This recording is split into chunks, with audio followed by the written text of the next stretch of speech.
এই রাষ্ট্রকে সচল করতে হলে সকল রাজনৈতিক দলের সহযোগিতা দরকার, সবার সম্মিলিত প্রচেষ্টা দরকার। তারা যদি মনে করে যে 17 জন সব করে ফেলবে, সেটি পারবে না।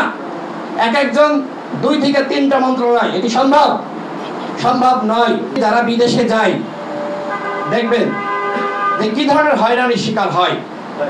একজন মানুষ জমি বিক্রি করে 6 লাখ 7 লাখ টাকা খরচ করে মালয়েশিয়া, সিঙ্গাপুর বিভিন্ন দেশে যায়। আসলেই কি এত টাকা খরচ হয়? এত টাকা খরচ হয় না।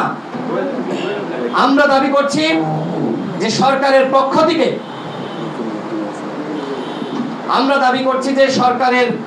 পক্ষ থেকে একটি উদ্যোগ নিতে হবে এবং একটি ফি নির্ধারণ করতে হবে।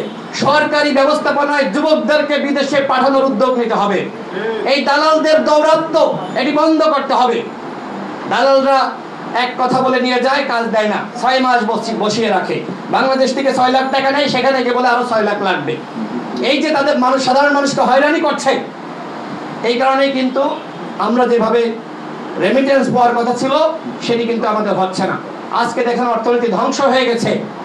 প্রবাসী ভাইরা তারা এই আন্দোলনে যে ধরনের ভূমিকা রেখেছে আমরা সকলে জানি। বাংলাদেশ থেকে শুরু হয়েছিল স্টেপ ডাউন আন্দোলন, আর তারা রেমিটেন্স শাটডাউনের ঘোষণা দিয়েছিল। প্রবাসীরা যদি রেমিটেন্স শাটডাউন না করতো, রিজার্ভ যদি সংকটে না পড়তো, তাহলে এই শেখ হাসিনা বিদায় নিত না। আমরা দেখেছি এই আন্দোলনের প্রভাব কিভাবে পড়েছে, এবং সেই বক্তব্য কিন্তু ওই স্বৈরাচারের দোষর পলক দিয়েছিল যে তোমরা রেমিটেন্স পাঠাও। কিন্তু প্রবাসীরা বলেছে প্রয়োজনে আমার স্ত্রী সন্তান 1 সপ্তাহ না খেয়ে থাকবে, তাও আমরা সরকারের পতন চাই, আমরা আগামী 3 মাস কিন্তু রেমিটেন্স পাঠাবো না। আমরা প্রবাসীদেরকে স্যালুট জানাই গণ অধিকার পরিষদের পক্ষ থেকে যে তারা যে ভূমিকা রেখেছে। আমি বক্তব্য শেষ করব। সর্বশেষ যেটি বলতে চাই, এই দেশকে গড়তে হলে জাতীয় ঐক্য এবং সংহতির বিকল্প নাই। জাতীয় সরকার গঠন করার মাধ্যমে জাতীয় মুক্তি নিশ্চিত করতে হবে। ভেদাভেদ এবং হিংসা বিদ্বেষের রাজনীতি বাংলাদেশে প্রতিষ্ঠিত হতে দেওয়া যাবে না। আজকে দেখেন অমুক দল তমুক দলের সমালোচনা করছে, বিএনপি জামাতের সমালোচনা করছে বা আমাদের সমালোচনা করছে। এই সমালোচনার মাধ্যমে রাষ্ট্র গঠন করা যাবে না। এই সমালোচনার সুযোগ নেবে শেখ হাসিনা যেমন বলেছে না যে চালচালিয়া বাংলাদেশে চলে আসবে, সে দেশের কাছে আছে। যদি আমরা নিজেরা মারামারি করতে থাকি, সমালোচনায় মগ্ন থাকি, তাহলে শেখ হাসিনা আসলেই বাংলাদেশে ফিরে আসবে। শেখ হাসিনাকে বাংলাদেশে ফিরে আসতে দেওয়া যাবে না। শেখ হাসিনা যে অপরাধ করেছে সে এমনি ফিরে আসবে আমরা মেনে নিব? তাকে ওই ভারত থেকে গ্রেফতার করতে হবে। বন্দি চুক্তির বিনিময়ে ভারত থেকে গ্রেফতার করে তাকে বাংলাদেশে ফিরিয়ে আনতে হবে। আর আওয়ামী লীগকে আপনারা নিষিদ্ধ করবেন না কেন? গণহত্যার দায়ে ছাত্রলীগ, যুবলীগ, আওয়ামী লীগকে নিষিদ্ধ করতে হবে।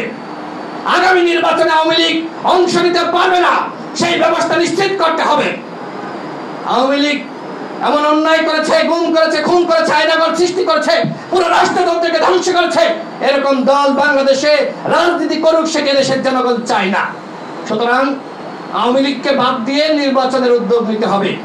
আপনারা ইতিমধ্যে দেখেছেন যে 40 দিন পার হয়েছে, এখনো পর্যন্ত প্রশাসন সংস্কার করা যায়নি, এখনো পর্যন্ত দোষরদেরকে বিদায় দেওয়া যায়নি। সচিবালয়ে দোষররা অবস্থান করছে, পুলিশ অবস্থান করছে, র্যাবে অবস্থান করছে। যে কারণে দেখেন আজকে রাষ্ট্র স্থবির অবস্থায় রয়েছে। এই রাষ্ট্রকে সচল করতে হলে সকল রাজনৈতিক দলের সহযোগিতা দরকার, সবার সম্মিলিত প্রচেষ্টা দরকার। তারা যদি মনে করে যে 17 জন সব করে ফেলবে, সেটি পারবে না। এক একজন 2 থেকে 3টা মন্ত্রণালয়, এটি সম্ভব নয়। সুতরাং আমরা মনে করি এই উপদেষ্টা পরিষদ এটির পরিধি বাড়াতে হবে। 17 জনের মাধ্যমে সংস্কার সম্ভবপর নয়, এর পরিধি ন্যূনতম 50 জন করতে হবে। তাহলেই রাষ্ট্রকে সচল করা যাবে এবং রাষ্ট্র সংস্কার সম্ভবপর হবে। অল্প কিছু মানুষের মাধ্যমে রাষ্ট্র সংস্কার করা যায় না, সকলের সম্মিলিত সহযোগিতার প্রয়োজন হয়।